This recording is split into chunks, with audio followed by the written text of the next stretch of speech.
আসসালামু আলাইকুম। 2024 আজ শুক্রবার বিকাল 5টার সময় নোয়াখালীতে বৃষ্টি হচ্ছে। আজ শুক্রবার 19 তারিখ বিকাল 5টা। আমি আছি এখন একলাশপুর বাজারের উত্তরে।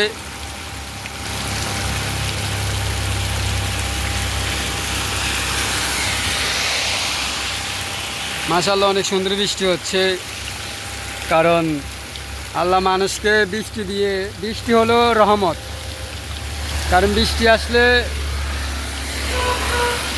যেমন সব কিছু ঠান্ডা হয়ে যায় দুনিয়াদারি, তেমনি মানুষের মনও ঠান্ডা হয়ে যায়। দেখেন কত সুন্দর বৃষ্টি হচ্ছে।